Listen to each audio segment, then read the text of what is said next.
saat tiada jalan. Hadapi persoalan, Yesus ada di sana dan memberiku jawaban. Pahitnya kenyataan tak mampu bertahan. Yesus ada di sana dan memberiku jawaban. Nama Yesus, hanya nama Yesus,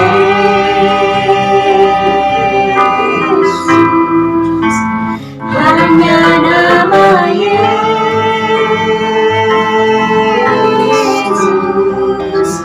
berikanku pengharapan. Hanya nama Yesus,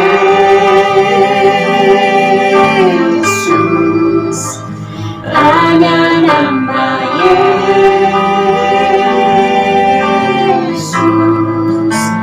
hanya nama Yesus,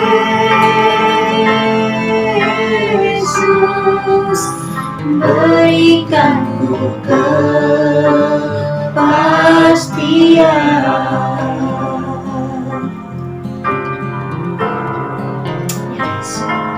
Pahitnya kenyataan dan tak mampu bertahan. Yesus ada di sana dan memberiku jawaban.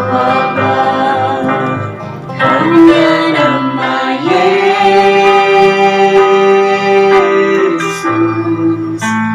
hanya nama Yesus,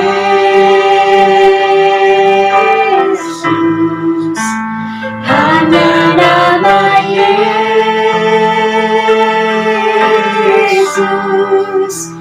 berikanku pengharapan.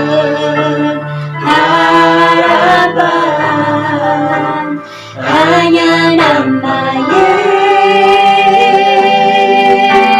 Yesus, hanya nama Yesus,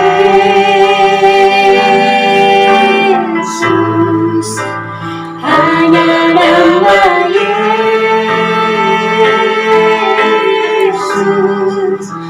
berikanku kepastian.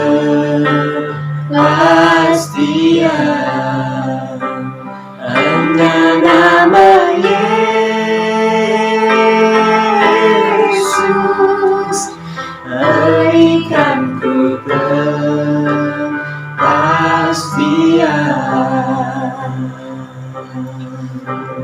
Haleluya, kami bersyukur Kau yang memberikan kepastian, Kau yang memberikan jalan.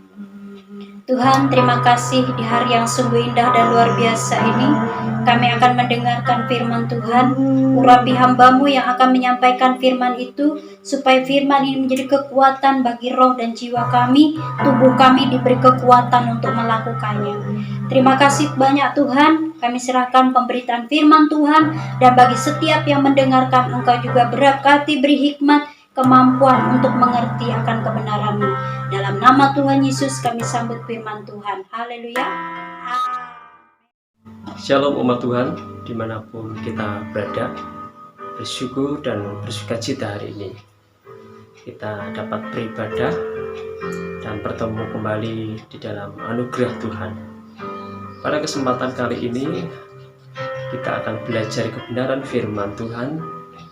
Hari ini saya berikan tema tentang pengharapan hidup kekal. kita akan membuka di dalam kitab Matius pasal 19 ayat yang ke-16 sampai dengan ayat yang ke-26. Ada seorang datang kepada Yesus dan berkata, "Guru, perbuatan baik apakah yang harus kuperbuat untuk memperoleh hidup yang kekal?" Jawab Yesus, "Apakah sebabnya engkau bertanya kepadaku tentang apa yang baik? Hanya satu yang baik. Tetapi jika engkau ingin masuk ke dalam hidup, turutilah segala perintah Allah." Kata orang itu kepadanya, "Perintah yang mana?" Kata Yesus, "Jangan membunuh, jangan berzina, jangan mencuri, jangan mengucapkan saksi dusta. Hormatilah ayahmu dan ibumu, dan kasihilah sesamamu manusia seperti dirimu sendiri." Kata orang muda itu kepadanya, "Semuanya itu telah kuturuti, apalagi yang masih kurang?" Kata Yesus kepadanya, "Jikalau engkau hendak sempurna, pergilah, jualah segala milikmu, dan berikanlah itu kepada orang-orang miskin, maka engkau akan beroleh harta di surga. Kemudian datanglah kemari dan ikutlah aku." Ketika orang muda itu mendengar perkataan itu, pergilah ia dengan sedih, sebab banyak hartanya.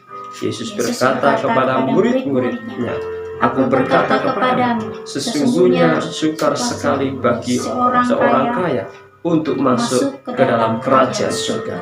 Sekali lagi aku berkata kepadamu, lebih mudah seekor unta masuk melalui lubang jarum daripada seorang kaya masuk ke dalam kerajaan Allah." Ketika murid-murid mendengar itu, sangat gempalah mereka dan berkata, "Jika demikian, siapakah yang dapat diselamatkan?"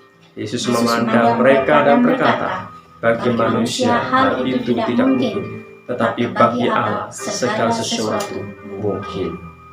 Amin. Bapak Ibu Saudara yang dikasihi dalam Tuhan Yesus Kristus, tema pada kesempatan kali ini tentang pengharapan hidup kekal. Hidup yang kita jalani di dunia ini itu sementara. Kehidupan yang kita sedang kerjakan di dunia ini itu tidak selama-lamanya. Ada batasan, ada keterbatasan tertentu. Suatu kali kita akan mengakhirinya. Sebab kehidupan yang ada, yang kita miliki sekarang ini, itu bukanlah hidup yang kekal. Sebab kita hidup di dalam area, di dalam zona, di dalam kehidupan yang penuh dengan ketidakfanaan. Oleh karena itu, umat Tuhan dimanapun kita berada, kita harus hidup dan kita harus memiliki namanya kehidupan penuh pengharapan. Hidup kekal itu bukan suatu kehidupan sementara, bukan kehidupan yang terbatas, bukan kehidupan yang sesaat. Kehidupan kekal itu adalah suatu kehidupan yang penuh dengan keabadian, suatu kehidupan yang tanpa batas, dan kita bisa hidup selama-lamanya. Seorang pemuda yang kaya raya datang kepada Tuhan Yesus dan bertanya, "Tuhan, apakah yang harus aku perbuat untuk memperoleh hidup yang kekal?" Pemuda ini mengharapkan suatu kehidupan yang kekal, mengharapkan suatu kehidupan yang tanpa batas. Pemuda ini memiliki harapan yang besar, keinginan yang besar untuk mendapatkan suatu kehidupan yang kekal. Pemuda ini sudah melakukan berbagai upaya, berbagai hal supaya dia mendapatkan suatu kehidupan yang kekal. Pemuda ini melakukan segala sesuatu dengan giat, dengan rajin, dengan penuh semangat, dengan penuh antusias yang luar biasa. Namun ada sesuatu yang masih kurang, yang masih tidak sempurna. Pemuda ini belum menemukan akan kehidupan di dalam kekekalan. Belajar dari apa yang terjadi dalam perikop, seorang pemuda yang bertanya kepada Tuhan Yesus mengenai bagaimana ia harus memperoleh hidup yang kekal. Bapak Ibu, umat Tuhan dimanapun kita berada, ketika kita sedang menjalani kehidupan yang kita kerjakan di muka bumi ini, kita tidak sekedar hidup untuk mencari hal-hal yang bersifat materi, bersifat jasmani, untuk kebutuhan yang kelihatan secara fisik.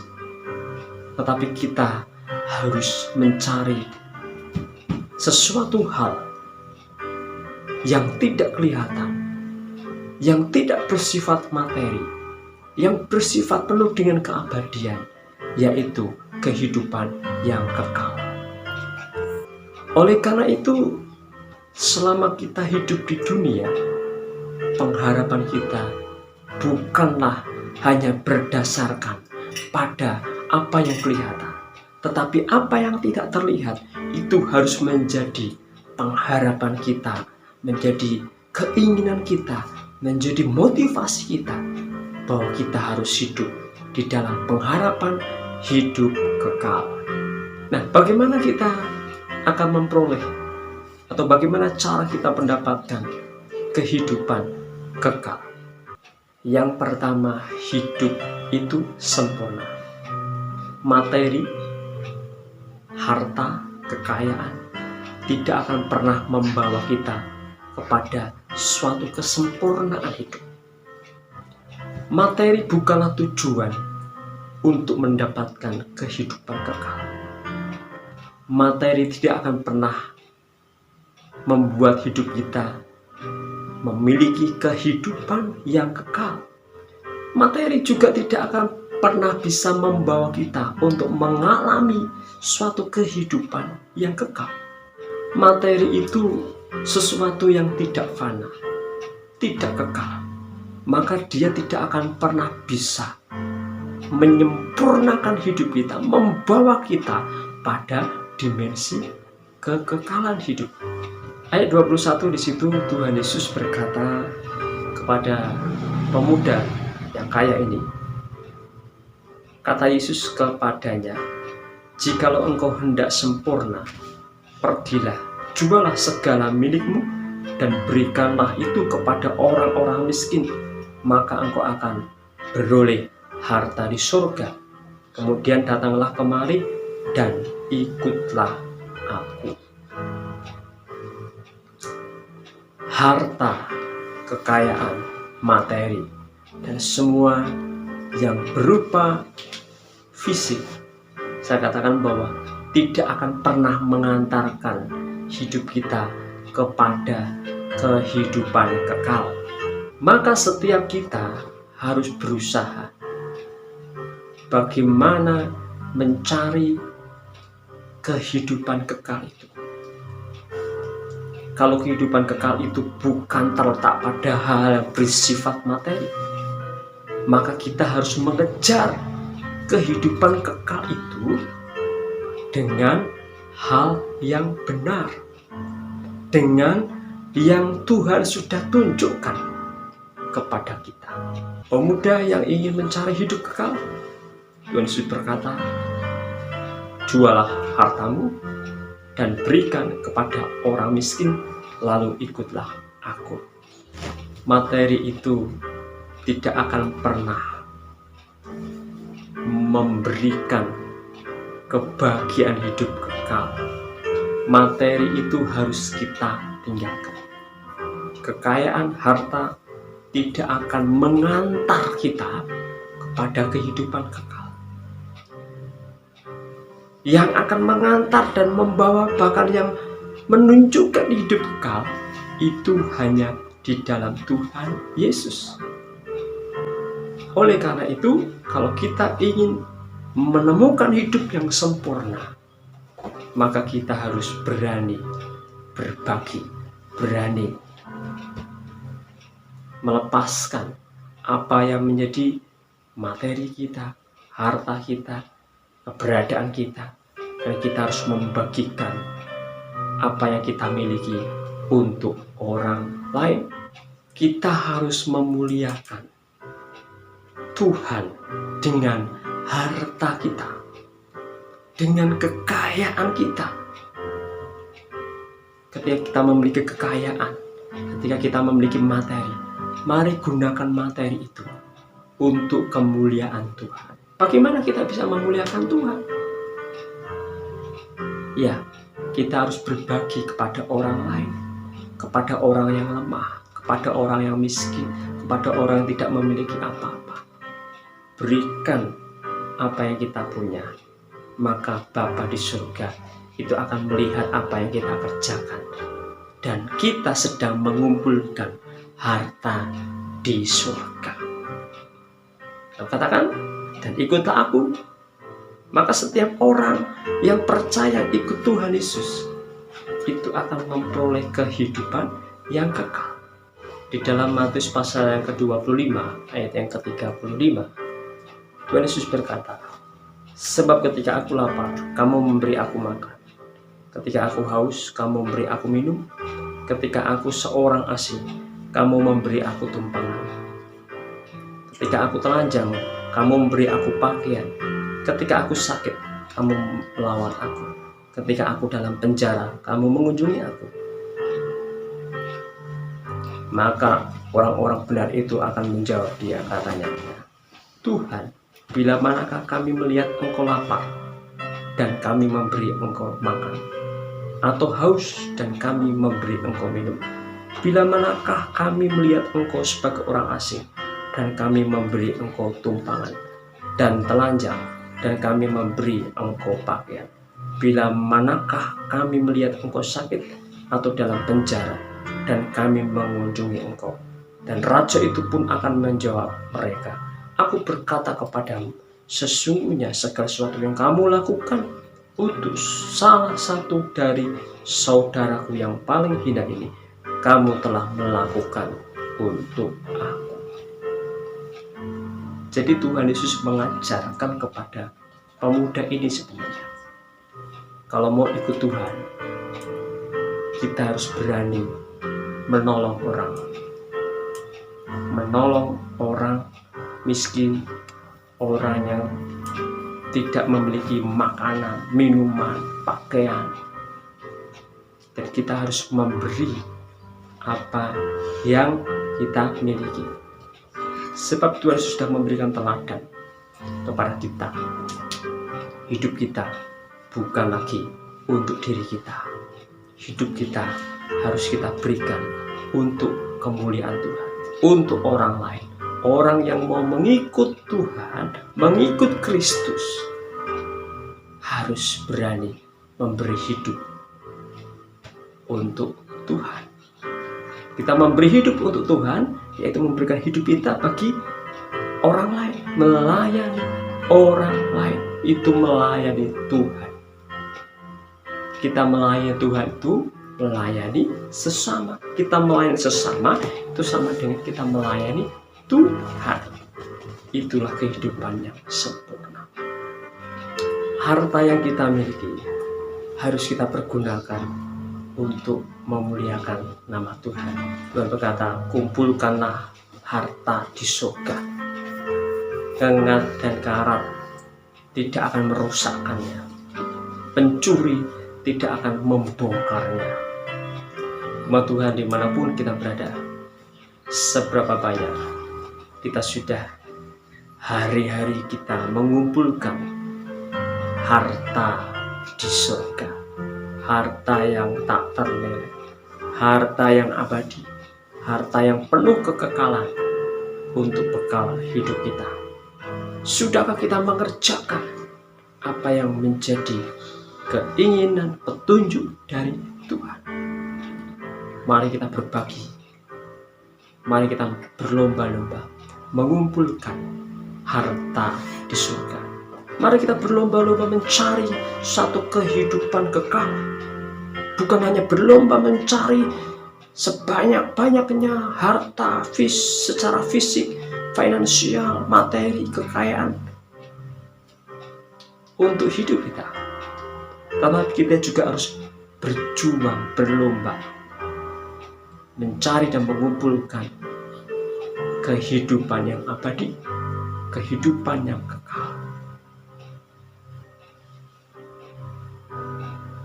Saya percaya Tuhan beri kekuatan di tahun 2022 ini untuk mencapai kehidupan kekal, untuk mencari hidup kekal, untuk mewujudkan kehidupan kekal bagi hidup kita. Yang kedua, kita belajar bahwa kehidupan kekal itu hanya kita dapat, hanya kita peroleh di dalam Tuhan Yesus Kristus.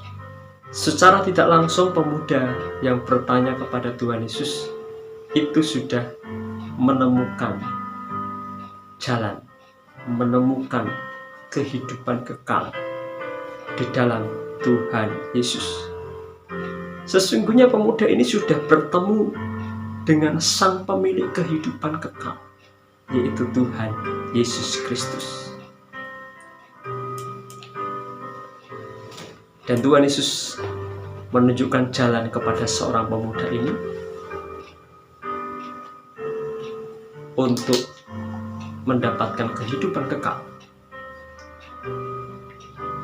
Tetapi ketika semua petunjuk diberikan kepada pemuda ini merasa keberatan dan akhirnya tidak mengikut Tuhan Yesus. Dia menyesal. Bapak Ibu jemaat Tuhan, dimanapun kita berada, terkadang kita memiliki suatu harapan yang besar mengenai kehidupan kekal, mengenai kehidupan yang tak ternilai ini. Kita memiliki satu angan-angan yang begitu kuat untuk mengejar.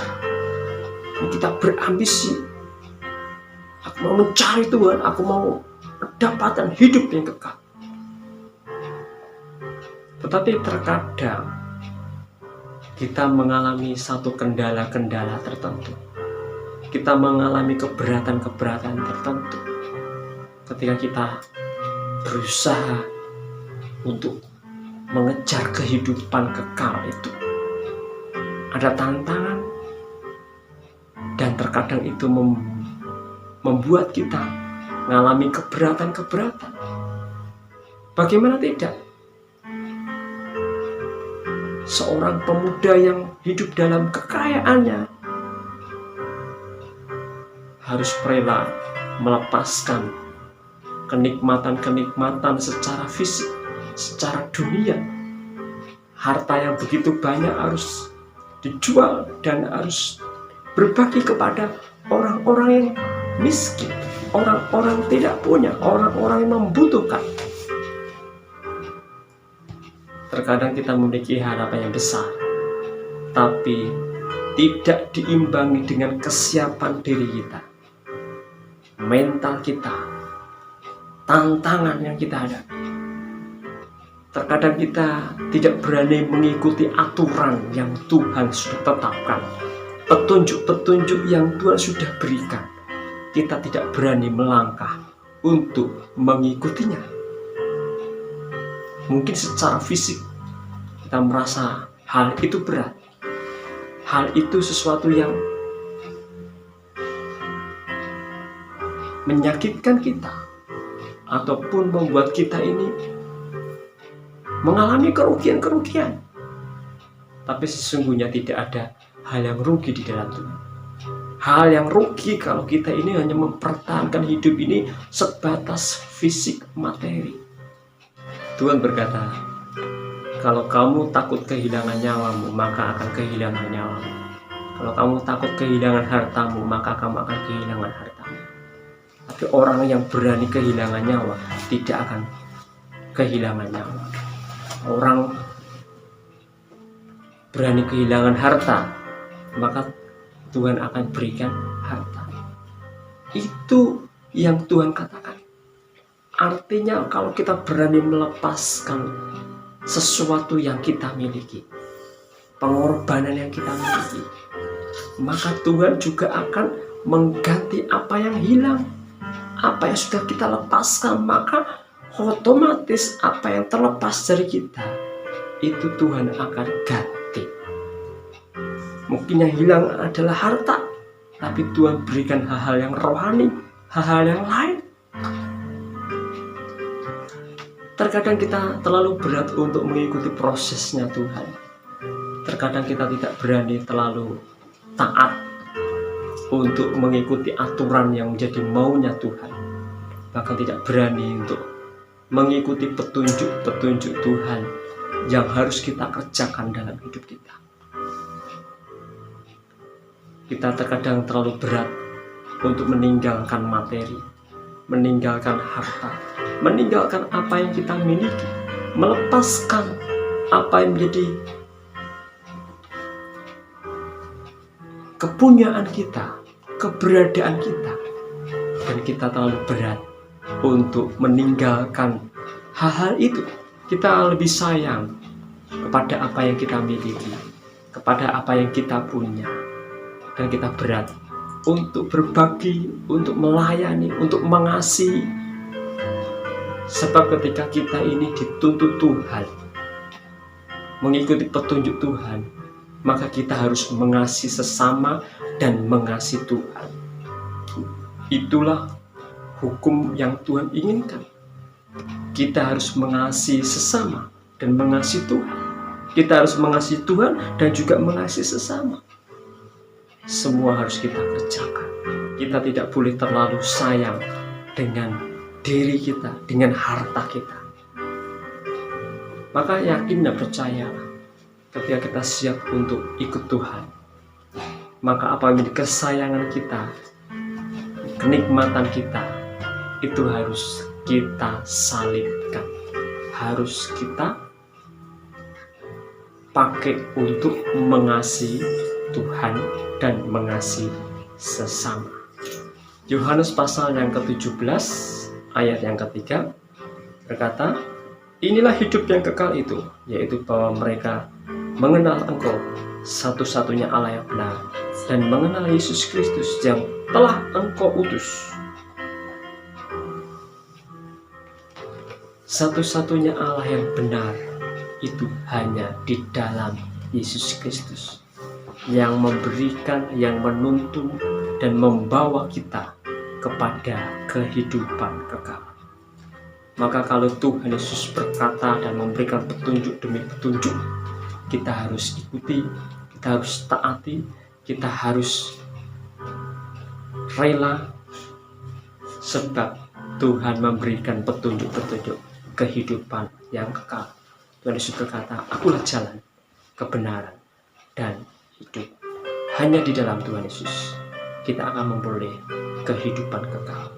Oleh karena itu, bagi setiap kita yang sudah mengenal Tuhan Yesus, mari sempurnakan hidup kita semakin mendekat kepada Tuhan Yesus. Jangan biarkan hidup kita lepas dari Tuhan Yesus.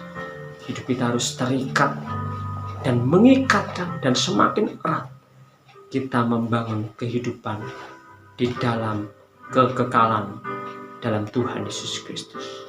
Bagi kita yang belum percaya kepada Tuhan Yesus, engkau harus percaya, engkau harus menerima Tuhan Yesus Kristus sebagai Tuhan dan Juru Selamat satu-satunya yang benar, yang membawa kepada kehidupan kekal. Mari di tahun ini buka hati kita selebar-selebarnya, sedalam-dalamnya, sebesar-besarnya, menerima anugerah kehidupan kekal di dalam Tuhan Yesus Kristus. Engkau akan menerima satu kesempurnaan hidup yang abadi, yang kekal, dan kita akan dipuaskan oleh anugerah Tuhan. Berdoa biar banyak orang akan mengalami satu kehidupan kekal di dalam Tuhan Yesus Kristus. Mari kita bersyukur buat semua anugerah Tuhan, semua kasih karunia dan anugerahnya begitu besar. Tuhan Yesus memberkati, sehat semangat, dan terus hidup di dalam pengharapan dalam Tuhan Yesus Kristus. Haleluya. Hanya nama Yesus, hanya nama Yesus,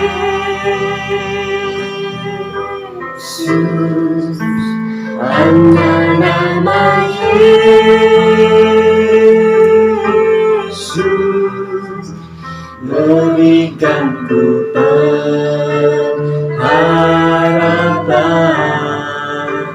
Hanya nama Yesus,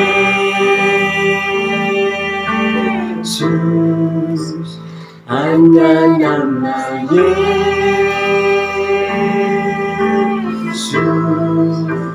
hanya nama Yesus,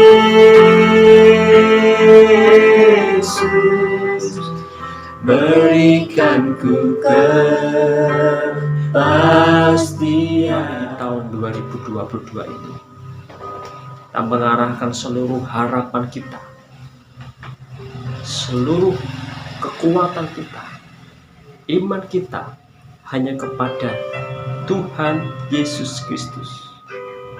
Dunia tidak pernah memberikan pengharapan yang semakin hari semakin baik, semakin sempurna. Dunia penuh dengan ketakutan, berbagai bencana alam, pandemi, bahkan situasi-situasi yang menakutkan. Mari di tahun ini, 2022 ini, harapan kita di dalam Tuhan Yesus Kristus. Harapan kita hanya kepada kehidupan kekal, kepada masa depan penuh harapan di dalam Tuhan.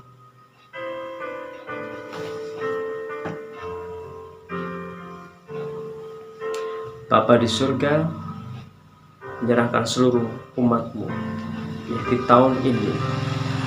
Harapan kami sepenuhnya untuk terus setia mencari Tuhan, mengejar hal-hal yang kekal, bukan sekedar hal-hal yang jasmani, yang fisik, yang materi, tapi kami juga memiliki keinginan untuk selalu mengejar dan mencari kehidupan kekal, supaya hidup kami juga mengalami satu kehidupan yang Tuhan kehendaki. Terima kasih Bapa, beri kekuatan, beri hikmat, mampukan kami tetap setia mencari dan mengasihi Engkau. Jika Tuhan dapat ada yang sakit, dijamah kesembuhan terjadi dalam nama Tuhan Yesus. Yang susah dihiburkan, yang lemah dapat kekuatan baru. Bahkan dimanapun umat berada, mereka yang mengalami keterbatasan, mengalami ketakutan, mengalami masalah, problem, dalam nama Tuhan Yesus, Tuhan campur tangan, Tuhan menolong, kelepasan terjadi, pemulihan terjadi. Bahkan Tuhan campur tangan, menolong dalam segala perkara. Terima kasih Bapa, kami berdoa dalam nama Yesus, disingkirkan dari segala pencobaan, gangguan, malapetaka. Tuhan yang menjadi pelindung penopang kami semua. Terima kasih, kami bersyukur dalam nama Tuhan Yesus Kristus. Haleluya. Amin.